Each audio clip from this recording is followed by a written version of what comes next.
Os neurocientistas nos trazem a informação de que 70 mil pensamentos, mais ou menos, passam pela nossa cabeça diariamente. De todos esses milhares de pensamentos que passam pela nossa cabeça, cerca de 80% deles são repetidos do dia anterior e, além disso, são pensamentos de natureza destrutiva ou autodestrutiva.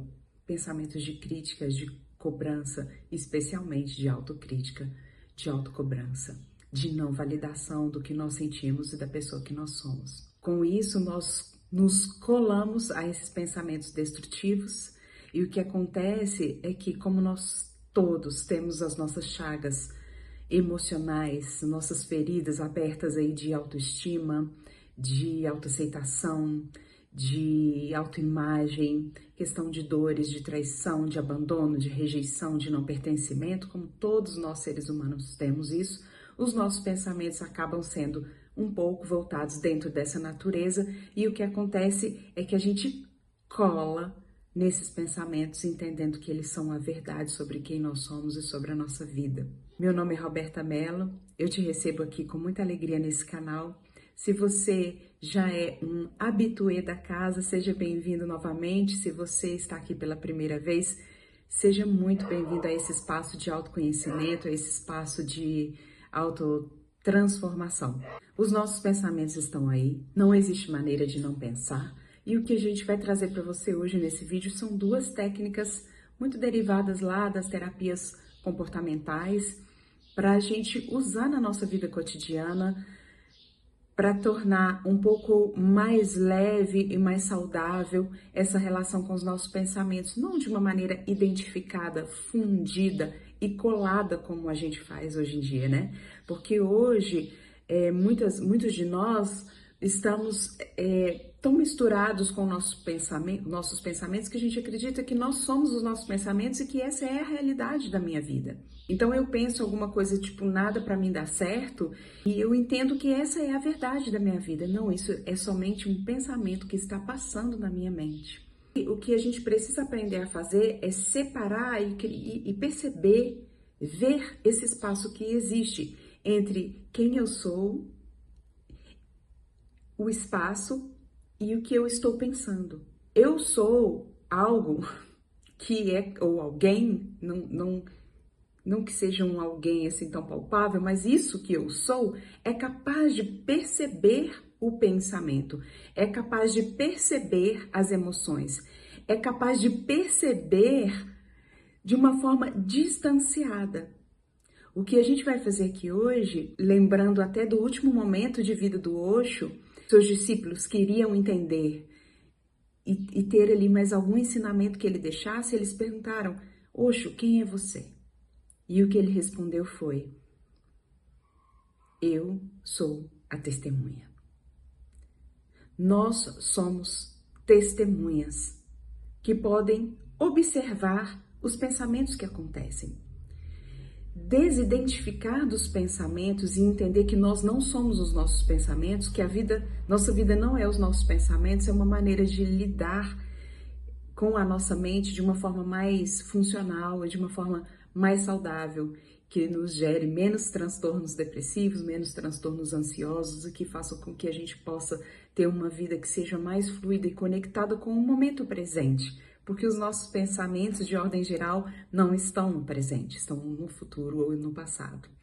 Então, eu vou trazer para vocês hoje duas técnicas que a gente pode utilizar para fazer essa difusão com os nossos pensamentos. Essa difusão cognitiva seria o termo que a gente poderia usar mais técnico, mas esse descolar, né? Esse despregar, assim, dos nossos pensamentos, sendo essa testemunha. E a primeira técnica é, de fato, olhar para os nossos pensamentos como se eles fossem coisas, objetos, como se eles fossem uma folhinha passando na água de um rio, ou como se eles fossem nuvens no céu.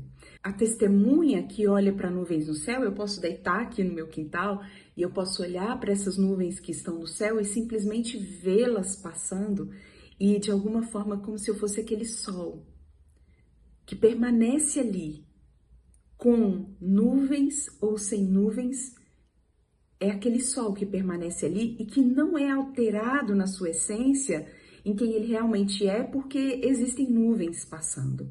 Eu sou só a testemunha das nuvens passando, eu não sou as nuvens passando. Observar os nossos pensamentos, às vezes um pensamento intrusivo que te deixa desequilibrada, que te deixa um pouco angustiado, coração disparado, a cabeça doendo, essas reações emocionais que acontecem no nosso corpo físico, para e observa lentamente essas nuvens que estão passando e veja que elas são algo separado da experiência que você vive. Elas são, de repente, somente interpretações da experiência, não a experiência em si. E uma segunda técnica também para a gente usar é dar uma exagerada, uma teatralizada nisso que a gente está pensando, para que a gente veja de fora como que eu tenho, qual é a tratativa que eu tenho dado para esse pensamento. Então, nada dá certo para mim.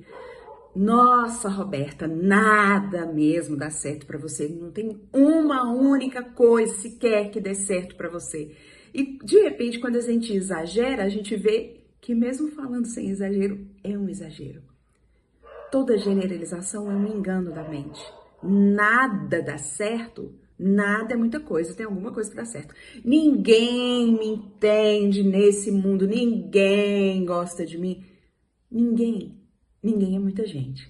Então, quando eu vejo isso de uma forma ampliada, como se eu colocasse uma lupa, né, uma lente de aumento sobre isso, eu vejo que de fato há um exagero, né, na forma como eu tenho tratado o que eu tenho sentido, como a tratativa que eu tenho dado para os meus pensamentos. E aí eu consigo me desidentificar e me desfundir um pouco desse pensamento, porque eu vejo que talvez existe um excesso de carga dramática ali do que a minha mente está trazendo. E o que a minha mente está trazendo não é quem eu sou. Como eu sou uma pessoa muito mental, muito cabeçona e que fico pensando o tempo todo, eu tenho usado essas técnicas na minha vida e elas têm me ajudado a dar um passo para trás e ver que eu não sou os meus pensamentos. E nesse último vídeo que eu trago do canal para o ano de 2024, é isso que eu quero deixar para você, para quem sabe 2025 você colocar essas técnicas aí na sua vida e de alguma maneira isso trazer um pouco mais de serenidade, de tranquilidade para a sua vida. Porque não basta a gente saber, a gente precisa aplicar essas questões à nossa vida cotidiana e inserindo esses novos hábitos que parecem bobos às vezes, que parecem simples, mas que geram grande transformação no nosso estado emocional, no nosso estado mental e na nossa vida como um todo. Eu desejo para você uma boa passagem de 2024 para 2025 e desejo que em 2025 nós possamos ser as testemunhas que observam o que nos acontece, sem pular de cabeça no que nos acontece, mas desfrutando cada experiência como uma experiência única e irrepetível, como são todos os nossos instantes das nossas vidas. Um beijo para vocês, fiquem com Deus.